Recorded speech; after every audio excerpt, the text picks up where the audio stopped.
அடுத்ததாக மதுரை நாடாளுமன்ற தொகுதி. நான் பட்ட பாடு உங்களுக்கு தெரியணும்ல. மதுரையில என் கட்சி பிள்ளை ஒரு மருத்துவர் இருந்தான்.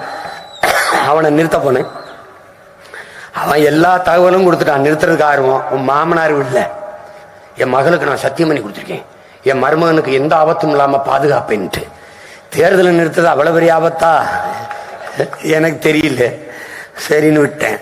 அப்புறம் சண்முக பாரதின்னு ஒரு தம்பி மீனாட்சி அருத்தோணர் வளர்த்தினான். ரொம்ப நல்ல பிள்ளை, நம்ம கட்சி பிள்ளை. அவனை நிறுத்துறதுக்கு அவனுக்கு அவ்வளவு விருப்பம். அண்ணன் சொல்லி நான் நிக்கிறேன்ட்டு. அவன் மனைவி ஒத்துக்கல. அவங்களும் மருத்துவர் தான். என்னை விவாகரத்து பண்ணிட்டு வேணா அவரை கூட்டி போங்கன்ட்டாங்க. என்னடா நான் என்னமோ கொலைக்களத்துக்கு கூட்டி போற மாதிரி அவனை உலக புகழ்வரை தானே கூட்டிட்டு போறேன். அது விட்டேன். கடைசியா ரொம்ப தவிச்சு ஆண் வேட்பாளரை நிறுத்த முடியாது, பெண் வேட்பாளர் தான் நிறுத்த முடியும் என்ற நிலைக்கு தள்ளப்பட்ட பிறகு என்ன செய்யணும் தெரியல. எங்கெங்கயோ தேடிட்டேன். சமூக பிரதிநிதித்துவம் ஒண்ணு இருக்குல்ல எனக்கு, என்னடா செய்யறதுன்னு பார்த்தா கடைசியா என் தம்பி பரணி மாட்டினான். டேய் அண்ணன் ரொம்ப அவங்க தான் ஒரு வயல நம்ம ஓட்டு போட மாட்டேங்கிறாங்க. இல்ல நீ இதுக்கு அவனுக்கு சீட்டு கொடுக்க வாயமுடுறா. நான் சொல்றதை கேள்றா. யாராவது ஒரு படிச்ச பிள்ளை இருக்கா, டாக்டர் கிட்ட பிறகு நம்ம தங்கச்சியே இருக்கு நிப்பாட்டிடலாம். தயவு செய்யறா காலில் விழுகிறாண்டா கொண்டாடா அப்படின்னு.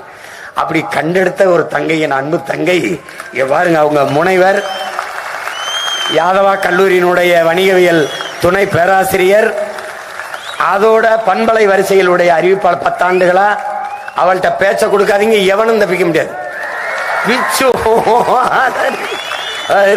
என் அன்பு தங்கை சத்யாதேவி அவர்களை நான் மதுரை வேட்பாளராக, வெற்றி வேட்பாளராக அறிவிப்பதில் பெருமையும் மகிழ்ச்சியும் கொள்ளும். என் சொந்தக்காரங்களாம் நம்பி நிறுத்துறேன். கைவிட்டுறாதிய, நல்லா இருப்பிய. நான் உண்மையிலே பாவம், ஏதா பார்த்து பண்ணி விடுங்க. நியாயமாரு ஒரு ஓட்டை போட்டு விடுங்க.